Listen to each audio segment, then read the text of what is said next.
Кыргызстандын тарыхы боюнча сабактарды баштайбыз. Бөлөк предметтерден айырмаланып, Кыргызстандын тарыхы боюнча сабактар лекция формасында өтөт. Бул сабактар мектептин окуучуларына, студенттерге, жалпы эле Кыргызстандын тарыхына кызыккан адамдарга арналат. Өзүңүздөргө белгилүү, эгемендүүлүктүн шартында Кыргызстандын тарыхы предмети мектептер үчүн, жогорку окуу жайлар үчүн жана атайын билим берүүчү окуу жайлар үчүн милдеттүү окула турган предметтердин катарына кирди. Мектептин окуучулары дагы, студенттер дагы Кыргызстан тарыхы боюнча мамлекеттик экзамендерди тапшырышат. Карапайым калктын дагы өзүнүн ата мекенинин тарыхына болгон кызыгуусу жогорулады. Ушуга байланыштуу Кыргызстан тарыхы боюнча өтүлө турган сабактарды жалпылап, байыркы доордон азыркы мезгилге чейинки тарыхын лекция түрүндө берүүнү чечтик. Бүгүн Кыргызстан тарыхы боюнча биринчи киришүү лекциясы. Бул лекциянын темасы тарых илими жөнүндө жалпы түшүнүк деп аталат. Бул тема боюнча лекция эки бөлүктөн турат. Лекциянын биринчи бөлүгүндө тарых сабагынын предмети, түзүмү жана максаты жөнүндө сөз болот. Тарых илим катары байыркы Грецияда пайда болгон. Орусча история деген түшүнүк да гректин хистория деген сөздөн алынып, изилдөө, баяндоо, өткөн окуялар жөнүндө айтып берүү дегенди түшүндүрөт. Тарыхтын атасы катарында илимде Геродот эсептелет. Ал байыркы Грецияда биздин заманга чейинки 5-кылымда жашап өткөн.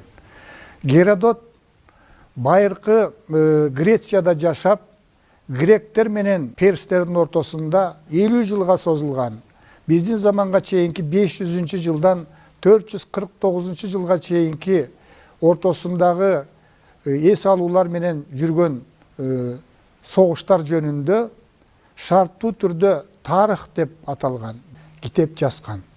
Ошол китебинде ушул кыргыздардын, түрк тилинде сүйлөгөн элдердин, Борбордук Азияда жашаган, азыр жашап аткан элдердин, анын ичинен кыргыздардын ата бабасы катарында эсептелген скифтердин, же болбосо сактардын жашоо турмушу, маданияты жөнүндө баалуу материалдар камтылган.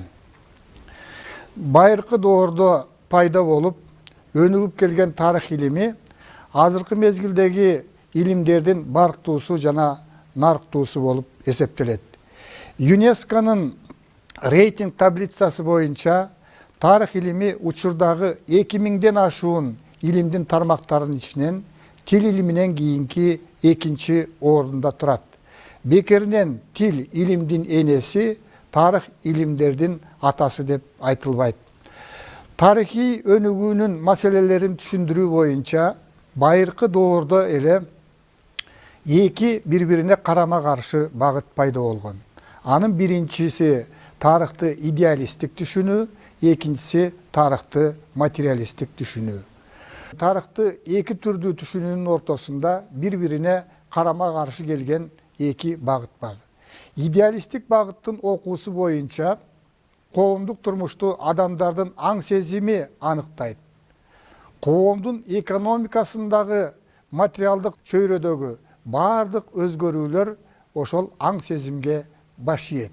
Коомдук өнүгүүнүн негизин адамдардын руханий, моралдык деңгээли түзөт. Тарыхты адамдар жасашат, ал эми адамдарга акыл эсти Кудай берет деген түшүнүк үстөмдүк кылган. Бул түшүнүк, тарыхты идеалисттик түшүнүү байыркы доордон баштап 19-кылымдын ортосуна чейин үстөмдүк кылып келген. 19-кылымдын ортосунда көпчүлүккө белгилүү тарыхты түшүнүүдө марксисттик окуу пайда болгон. Марксисттик окуунун пайда болушу менен мында коомдук турмушту аң сезим түзбөстөн, материалдык өндүрүштүн деңгээли аныктайт. Коомдук аң сезим экономикадагы материалдык чөйрөдөгү өзгөрүүлөргө байланыштуу болот. Акыл, эс, билим жана илим материалдык чөйрөгө ылайык калыптанып өнүгөт. Мындай тактап айтканда 19 кылымдын ортосунан баштап коомдун өнүгүшүн, адамдардын тарыхынын өнүгүшүндө материалдык өндүрүш биринчи орунда турат деген идея калыптанып, ушул тарых илиминде өнүгө баштаган. Бул көз караш советтик тарыхнаманын негизин түзгөн. Азыркы мезгилде дагы батыштын айрым өлкөлөрүндө илиминде идеалисттик көз карашты жактаган окумуштуулар бар. Ал эми советтик доорду басып өткөн биздин СНГнын мамлекеттеринде, анын ичинен Кыргызстанда көбүнчө билим берүүдө материалисттик көз караштын негизинде жүргүзүлөт. Эми негизгиси тарых сабагы эмнени окутат, анын предмети кандай аныкталат деген суроого токтололу. Бул тарых илиминин предметин аныктоодагы бул субъективдүү нерсе. Ал ар бир окумуштуунун өзүнүн жеке көз карашына байланыштуу болот. Идеалисттик көз караштагы окумуштуулар тарыхты өзүнчө аныктама беришет. Ал эми материалисттик көз караштагы окумуштуулар дагы окуу китептеринде ар түрдүү аныктамаларды беришет. Бирок негизинен ушул чыгып аткан окуу китептеринде төмөндөгү аныктама басымдуулук кылат. Тарых бул адам коомунун өткөндөгүсүн жана учурдагы абалын хронологиялык тартипте жана өз ара байланышта окутуучу илим. Бул негизги тарых илиминин негизги талаптарынын бири болуп өткөн окуяларды байыркы доордон азыркы мезгилге чейин хронологиялык тартипте жана өз ара байланышта ошондогу болуп аткан мыйзам ченемдүүлүктөрдү көрсөтүү менен баяндоо. Окуу китептеринде биз жогоруда айткандай мындан тышкары дагы аныктамалар бар. Тарых илиминин негизги бөлүктөрү бар. Негизинен 3кө бөлүнөт. Биринчи дүйнө тарыхы, же болбосо жалпы тарых деп коет. Экинчи чоң бөлүмү бул континенттердин тарыхы, тагыраак айтканда Азия өлкөлөрүнүн тарыхы, Африка өлкөлөрүнүн тарыхы, Европа өлкөлөрүнүн тарыхы деп континенттердеги мыйзам ченемдүүлүктөрдү көрсөтүш үчүн ушундай тарыхтын өзүнчө бөлүмү бар. Ал эми үчүнчү негизги бөлүмү мына дүйнөдө азыркы мезгилде 200дөн ашык мамлекеттер бар дейт. Мына ошол 200дөн ашык мамлекетте ар бир мамлекет өзүнүн тарыхын изилдеп, өзүнүн тарыхын өзүнүн окуучуларына үйрөтөт. Анын ичинде мисалы Кыргызстандын тарыхы, Казакстандын тарыхы, же болбосо Россия Федерациясынын тарыхы. Аты айтып тургандай, дүйнө тарыхы жер шарындагы адам коомунун байыркы доордон азыркы мезгилге чейинки өнүгүшүн хронологиялык тартипте өз ара байланышта окутуучу илим. Биздин Кыргызстандын мектептеринде, тарых факультеттеринде бул дүйнө тарыхы дагы милдеттүү предмет катарында окулат. Тарых факультеттери континенттердин тарыхындагы өзүнчө предмет катарында окушат. Ал эми ар бир өлкөнүн тарыхы бул ар бир мамлекеттин окуу жайларында милдеттүү түрдө окула турган илим. Жогорудагы аныктамаларга таянып, Кыргызстандын тарыхына дагы аныктама берсек болот. Окуу китептеринде Кыргызстандын тарыхына дагы ар түрдүү аныктамалар берилет, бирок негизи бирдей. Негизинен окуу китептеринде Кыргызстандын тарыхы төмөндөгүдөй аныкталат. Кыргызстан тарыхы ата мекенибиз Кыргызстандын аймагында байыркы доордон азыркы мезгилге чейин болуп өткөн окуяларды, кыргыз этносунун, кыргыз мамлекетинин калыптанып өнүгүшүнүн негизги баскычтарын, тарихи инсандардын ишмердигин окутуучу илим. Тарых илими негизинен 2 бөлүктөн турат. Бул arxeologiya ilimi jana etnografiya ilimi. Arxeologiya ilimi iki сөзден бұл гректің сөзінен алынған. Arxeologiya коомдун тарыхын, адамдардын жашоо турмушунан қалған материалдык эстеликтер, эмгек куралдары, турак жай, көрүстөндөрү, тиричилик буюмдары, асем кооздуктар жана башкалар аркылуу изилдөөчү илим. Этнография болсо, элдердин материалдык жана руханий маданиятын өткөн тарихи доорлордогу өзгөчөлүктөрүн, өз ара байланыштарын, ошондой эле адамзаттын маданий турмушундагы жалпы мыйзам ченемдүүлүктөрдү изилдөөчү илим. Тарых илимине бир топ көмөкчү илимдер жардам берет. Биринчиси хронология, бул жыл саноо системасын изилдейт. Кыргыздардын дагы байыркы доордо эле ушул жыл саноо системасы калыптанган. Палеография, жазуунун тарыхын, жазуу эстеликтерин талдайт. Нумизматика, ар кандай материалдардан, таштан, колодон, күмүштөн, алтындан жана башка нерселерден жасалган монеталарды, акча каражаттарын, медаль жасоо искусствосун талдайт. Эпиграфика, ташка, металлга, сөөккө, жыгачка жана башка нерселерге түшүлгөн жазуунун тарыхын чечмелейт. Генеалогия, бул кыргыздардын санжырасына окшош, уруктардын, уруулардын, элдердин келип чыгышын баяндайт.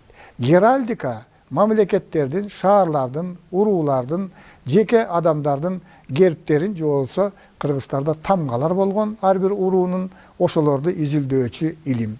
Топономика, жер суу аттарынын тарыхты таржымалын чечмелейт. Сфрагастика, бул печаттарды изилдөөчү илим. Тарых илиминин өнүгүшүндө өзгөчө ошо тарыхтын өзүндөгү булак таануу жана тарых таануу илимдери маанилүү орунда турат. Булак таануу, орусча источниковедение, тарихи булактарды талдоо жөнүндөгү илим. Ал эми тарых таануу, орусча историография деп коет, бул тарых илиминин өзүнүн тарыхын изилдөөчү илим. Эми ар бир илимдин өзүнүн изилдөө ыкмалары болот.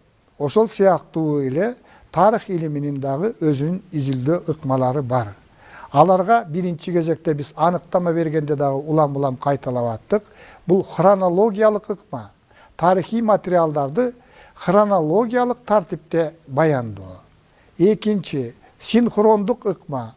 Коомдо болуп жаткан тарихи окуяларды бир учурда талдоого алуу. Дихрондук ыкма. Тарихи окуяларды баскычтарга бөлүп кароо. Тарихи моделдештирүү деген ыкма бар. Бул тарихи окуялардын өнүгүшүнүн моделдерин, окшоштуктарын аныктоо. Ал эми статистикалык ыкма деген бул тарыхтагы сандык өзгөчөлүктөргө таянуу. Тарихи таанып билүүнүн принциптери бар. Ал принциптерине төмөндөгүлөр кирет. Негизги принциби бул тарихи тактык, аргументтер менен фактыларды конкреттүү тарихи кырдаалга ылайык, өз ара байланыштагы факторлор аркылуу талдоо. Объективдүүлүк бул тарыхтын эң негизги принциптеринин бири, ал ар бир тарихи окуяны ар тараптуу, андагы карама каршылыктарды, оң жана терс жактарын, күнгөйү менен тескейин салыштырып кылдат изилдөө.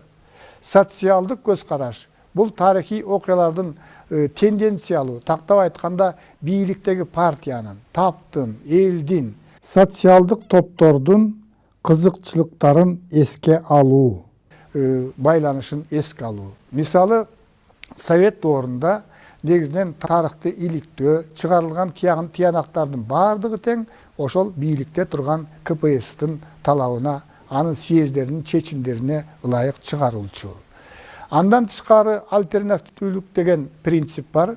Бул объективдүү талдоонун натыйжасында тигил же бул тарихи окуялардын болушун же болбошунун себептерин талдоо. Мисалы, 1916 жылдагы көтөрүлүш сөзсүз түрдө эле болуш керек беле, же бул көтөрүлүштү болтурбай кое турган шарттар бар беле деген маселени карайт.